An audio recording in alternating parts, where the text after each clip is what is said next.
नमस्कार, हिमाचल अभी अभी देख रहे हैं आप और मैं हूं आपके साथ अवंतिका खत्री। चीन के कोरोना वायरस के कारण पूरी दुनिया में खौफ बना हुआ है।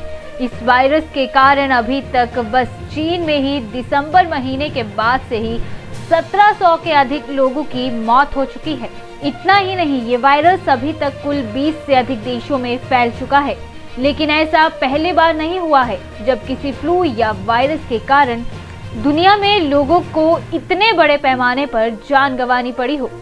इतिहास में पीछे जाएं तो साल 1918 से 1920 के बीच में पूरी दुनिया में एक फ्लू के कारण हाहाकार मचा हुआ था। इस फ्लू के कारण 10 करोड़ से अधिक लोगों को अपनी जान गंवानी पड़ी थी। ये काफी बड़ा आंकड़ा था क्योंकि उस दौरान दुनिया की आबादी इतनी ज्यादा नहीं थी। साल 1918 में एक भयानक इन्फ्लुएंजा वायरस का पूरी दुनिया में कहर था। इस वायरस का नाम था स्पेनिश फ्लू, जिसके कारण केवल संयुक्त राज्य अमेरिका में 6,75,000 लोगों की जान गई थी। इतना ही नहीं, साल 1918 के अक्टूबर महीने में इस स्पेनिश फ्लू से लगभग 2 लाख अमेरिकियों की मृत्यु हुई थी। उस दौरान इस फ्लू का इतना ज्यादा खौफ था कि लोगों के इकट्ठे होने पर प्रतिबंध लगा दिया गया था। इतना ही नहीं, लोगों को जनाजे और किसी की मौत का शोक मनाने पर भी पाबंदी थी।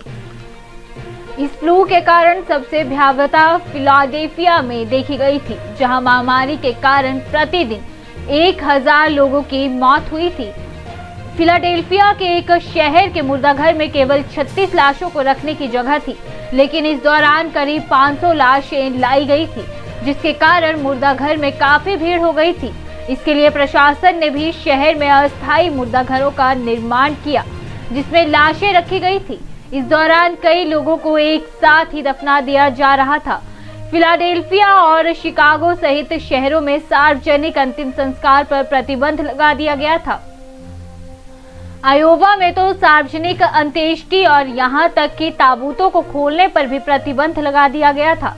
अपवाद के तौर पर सैनिकों की पहचान के लिए उनके दफनाने से पहले उनके परिजनों को ताबूत खोलने की अनुमति थी, लेकिन इसमें भी शर्तें थी कि वो केवल कास्केट खोल सकते थे। इस दौरान वो अपने मुंह और नाक को नकाब से ढक लेते थे और शरीर को छूने से बचते थे।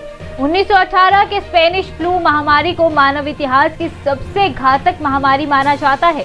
इस फ्लू के कारण दुनिया भर में अनुमानित 500 मिलियन लोगों को संक्रमित किया, जो उस दौरान विश्व की आबादी का लगभग 1/3 थी।